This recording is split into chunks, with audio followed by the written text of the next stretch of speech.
ओम शांति। 4 जुलाई 2026 बाबा के महावाक्य।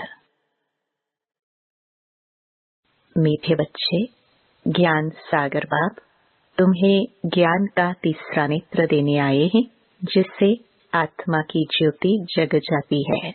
प्रश्न: बाप को करण करावनहार क्यों कहा गया है? वह क्या करते और क्या कराते हैं?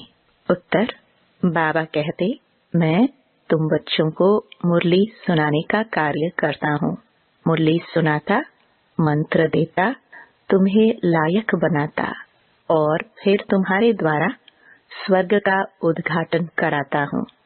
तुम पैगंबर बन सबको पैगाम देते हो। मैं तुम बच्चों को डायरेक्शन देता। यही मेरी कृपा व आशीर्वाद है। गीत: कौन आज आया सवेरे सवेरे। ओम शांति। बच्चों ने गीत सुना। हम बच्चों को सवेरे सवेरे जगाने कौन आया है? जो हमारा तीसरा ज्ञान का नेत्र एकदम खुल गया। ज्ञान सागर परमपिता परमात्मा द्वारा हमारा तीसरा नेत्र ज्ञान का खुला है। कहते भी है, बाप ज्योति जगाने वाला है, परंतु वह बाप है यह कोई नहीं जानते हैं। ब्रह्म समाजी कहते हैं, वह क्षमा है, ज्योति है। मंदिर में हमेशा वह ज्योति ही जगाते हैं, क्योंकि वह परमात्मा को ज्योति स्वरूप मानते हैं। इसलिए वहाँ मंदिर में दीवा जगाते ही रहते हैं। अब यह बाप कोई माचिस से दीवा नहीं जगाते। यह तो बात ही न्यारी है, गाया भी जाता है। ईश्वर की गति मत न्यारी है। तुम बच्चे अब समझते हो, बाप सदगति के लिए आकर ज्ञान योग सिखलाते हैं। सिखलाने वाला तो जरूर चाहिए ना। शरीर तो नहीं सिखलाएगा, आत्मा ही सब कुछ करती है। आत्मा में ही अच्छे बुरे संस्कार रहते हैं।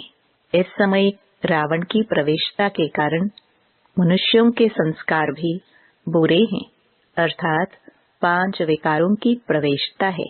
देवताओं में यह 5 विकार होते नहीं। भारत में जब दैवी स्वराज्य था तो यह बुरे संस्कार नहीं थे, सर्वगुण संपन्न थे। कितने अच्छे संस्कार थे देवी देवताओं के, जो अभी तुम धारण कर रहे हो। बाप ही आकर सेकंड में सर्व को सदगति देते हैं। बाकी गुरु गोसाई आदि यह तो भक्ति मार्ग में चलते आए हैं, जो एक की भी गति सदगति नहीं कर सकते। बाप के आने से ही सर्व की सदगति होती है। परमपिता परमात्मा को बुलाते ही इसलिए हैं कि आकर पतित दुनिया का विनाश कर पावन दुनिया का उद्घाटन करो व दरवाजा खोलो। बाप आकर गेट खुलवाते हैं। शिव शक्ति माताओं द्वारा वंदे मातरम गाई हुई है। इस समय की कोई भी माता की वंदना नहीं की जाती, क्योंकि कोई भी श्रेष्ठाचारी माता नहीं है। श्रेष्ठाचारी उनको कहा जाता है जो योग बल से पैदा हो। लक्ष्मी नारायण को श्रेष्ठाचारी कहा जाता है। भारत में देवी देवता जब थे तो भारत श्रेष्ठाचारी था। इन बातों को मनुष्य तो जानते ही नहीं, वह अपने ही प्लान बना रहे हैं। गांधी भी राम राज्य चाहते थे। इससे सिद्ध है कि रावण राज्य है। भारत पतित है,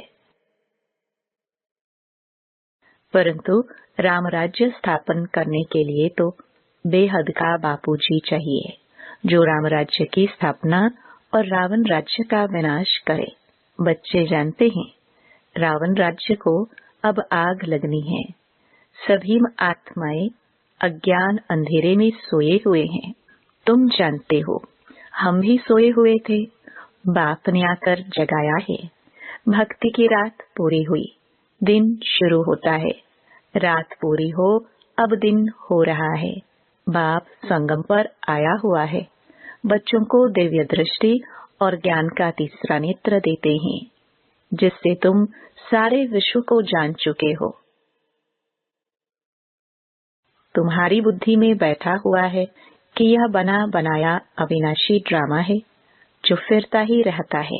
अभी तुम कितना जाग गए हो। सारी दुनिया सोई हुई है। अभी तुम बच्चों को सारे विश्व के आदि मध्य अंत, मूल वतन, सूक्ष्म वतन, स्थूल वतन का पता है। बाकी सारी दुनिया कुंभकर्ण की अज्ञान नींद में सोई हुई है। यह किसको पता नहीं कि पतित पावन कौन है। पुकारते हैं, हे पतित पावन आओ। यह नहीं कहते कि आकर सृष्टि के आदि मध्य अंत का राज समझाओ। बाप कहते हैं, तुम इस सृष्टि चक्र को समझने से ही चक्रवर्ती राजा बनते हो, याद से ही पावन बनते हो। यह भी जानते हो विनाश सामने खड़ा है, लड़ाई भी होनी है। बाकी कौरवों पांडवों की लड़ाई नहीं हुई। पांडव कौन थे यह भी किसको पता नहीं। सेना आदि की कोई बात ही नहीं। तुम्हारी तरफ है साक्षात पारलौकिक परम पिता। उस बात से ही वर्षा मिलता है। तुम जान गए हो श्री कृष्ण की आत्मा 84 जन्म भोग अब फिर बाप से वर्षा ले रही है। वर्ल्ड की हिस्ट्री ज्योग्राफी रिपीट होती है। अब तुम बच्चों को विनाश के पहले सतो प्रधान जरूर बनना है। गृहस्थ व्यवहार में रहते कमल फूल समान पवित्र रहना है। गाया भी हुआ है भगवान वाच, गृहस्थ व्यवहार में रहते या एक जन्म पवित्र बनो। पास्ट इज पास्ट, यह तो ड्रामा में नोंद है। सृष्टि को सतो प्रधान बनना ही है। यह ड्रामा की भावी है, ईश्वर की भावी नहीं। ड्रामा की भावी ऐसी बनी हुई है। सो बाप बैठ समझाते हैं। आधा कल्प जब पूरा होता है तब बाप आते हैं। बाप कहते हैं, जब रात पूरी हो दिन शुरू होता है तब ही मैं आता हूँ। शिवरात्रि भी कहते हैं ना, शिव के पुजारी शिवरात्रि को मनाते हैं। गवर्नमेंट ने तो हॉलिडे भी बंद कर दिया है। नहीं तो कम से कम 1 मास हॉलिडे चलनी चाहिए। कोई को भी पता नहीं। शिव बाबा सर्व की सदगति करने वाला है। वही सर्व का दुख हरता सुख करता है। उनकी जयंती तो बड़े धूमधाम से 1 मास सब धर्म वालों को मनानी चाहिए। खास भारत को बाप डायरेक्ट आकर सदगति देते हैं। जब भारत स्वर्ग था तो देवी देवताओं का राज्य था। उस समय और कोई धर्म ही नहीं थे। देवताएं विश्व के मालिक थे। कोई पार्टीशन आदि नहीं थे। इसलिए कहा जाता है अटल अखंड सुख शांति संपत्ति का दैवी राज्य फिर से हम प्राप्त कर रहे हैं। बेहद के बाप से बेहद का वर्षा 5000 वर्ष पहले भी मिला था। सूर्यवंशी चंद्रवंशी राज्य में कोई दुख का नाम नहीं था। गाया भी जाता है राम राजा राम प्रजा राम शाहूकार। वहाँ अधर्म की कोई बात नहीं। बाबा ने तुम्हें ब्रह्मा और विष्णु के बारे में भी समझाया है कि इन दोनों का आपस में क्या संबंध है। ब्रह्मा की नाभि से विष्णु निकला। यह कैसे वंडरफुल चित्र बनाया है बाप समझाते हैं।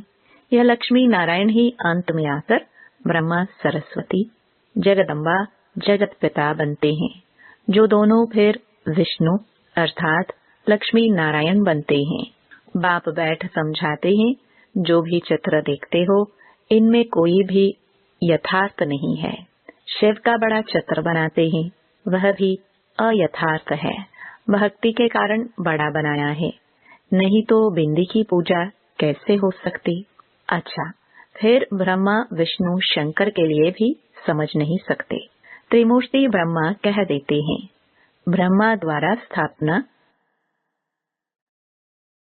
विष्णु द्वारा पालना, यह भी कहते हैं, परंतु ब्रह्मा तो स्थापना करते नहीं हैं। स्वर्ग की स्थापना ब्रह्मा करेंगे? नहीं, स्वर्ग की स्थापना तो परमपिता परमात्मा ही करते हैं। यह आत्मा तो पतित है, इनको व्यक्त ब्रह्मा कहा जाता है। यही आत्मा पावन बन जाएगी और चली जाएगी, फिर सतयुग में जाकर नारायण बनते हैं। तो प्रजापिता ब्रह्मा जरूर यहाँ चाहिए ना। चित्र फिर वहां दे दिए हैं। जैसे यह ज्ञान के अलंकार वास्तव में है तुम्हारे, परंतु विष्णु को दे दिए हैं। नवधा भक्ति में भी साक्षात्कार होता है। मीरा का भी नाम गाया हुआ है ना। पुरुषों में नंबर 1 भक्त है नारद, माताओं में मीरा गाई हुई है। तुम अभी नारायण अथवा लक्ष्मी को वरने के लिए यह ज्ञान सुन रहे हो। तुम्हारा ही स्वयंवर होता है। नारद के लिए भी दिखाते हैं। सभा में आकर कहा, हम लक्ष्मी को वर सकते हैं। अभी लक्ष्मी को वरने लायक तुम बन रहे हो। बाकी वह तो सब है भक्ति मार्ग की कथाएं। बाप रियल बात बैठ समझाते हैं। लक्ष्मी सतयुग में, नारद भगत द्वापर में। सतयुग में फिर नारद कहाँ से आया?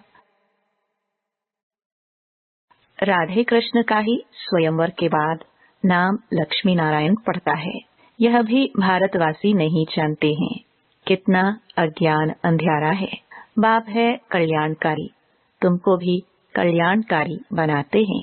अब विचार सागर मंथन करना चाहिए और उनको भी कैसे समझाए।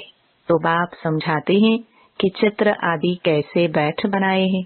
गांधी की नाभि से नेहरू निकला। अब कहाँ वह विष्णु देवता, कहाँ यह मनुष्य। इन सब बातों को तुम बच्चे अब समझते हो। नंबरवार तुमको खुशी रहती है। बेहद का बाप हमको पढ़ा रहे हैं। यह तो कभी सुना नहीं था, क्योंकि गीता में तो श्री कृष्ण भगवानुवाच लिख दिया है। भगवान कब आया, कब आकर गीता सुनाई, तिथि तारीख कुछ है नहीं। कल्प की आयु ही लाखों वर्ष कह देते हैं। कोई की भी बुद्धि में आता नहीं है। अब बाप बैठ बच्चों को समझाते हैं। ब्राह्मणों का झाड़ वृद्धि को पाता रहता है। पाते पाते अनगिनत हो जाएंगे। तुम बच्चे जानते हो वर्ण कैसे चक्कर लगाते हैं। हम ब्राह्मणों का वर्ण सबसे ऊंच है। हम हैं भारत के गुप्त सच्चे रूहानी सोशल वर्कर। परमपिता परमात्मा हमसे सेवा करा रहे हैं। हम रूहानी सेवा करते हैं, वह जिस्मानी सेवा करते हैं। तुमको कहते हैं तुम भारत की क्या सेवा करते हो? बोलो, हम हैं रूहानी सेवाधारी। स्वर्ग का उद्घाटन करा रहे हैं, स्थापना करा रहे हैं। शिव बाबा है करण करावनहार। जो करा रहे हैं वह करता भी है। मुरली कौन चलाता है? तो कर्म करता है। तुमको भी सिखलाते हैं कि ऐसे चलाओ। महामंत्र देते हैं मन मना भव। कर्म सिखलाया ना, फिर तुमको कहते हैं औरों को सिखलाओ। इसलिए करण करावनहार कहा जाता है। तुम बच्चे भी यही शिक्षा देते हो। बाप को याद करो और वर्षे को याद करो। यही तुम बच्चों को पैगाम पहुंचाना है। ऐसे नहीं दूसरे को पैगाम दे और खुद याद में न रहे, फिर क्या होगा?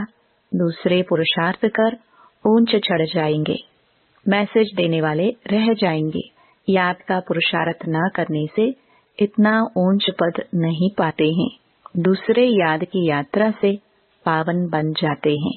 जैसे बाबा बांधेलियों का मिसाल देते हैं। वह याद में जाती रहती हैं। बिगर देखे भी पत्र लिखती है, बाबा हम आपके हो चुके हैं, हम पवित्र जरूर रहेंगे।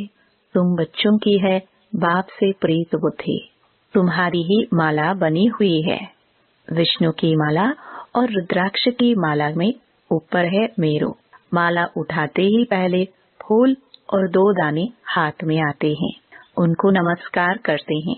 फिर है माला। तुम भारत को स्वर्ग बना रहे हो, तो यह माला तुम्हारा ही यादगार है। बाप ने यह गीता ज्ञान यज्ञ रचा है। इनमें सारी पुरानी दुनिया स्वाहा होगी। बाप है मोस्ट बिलवड फादर।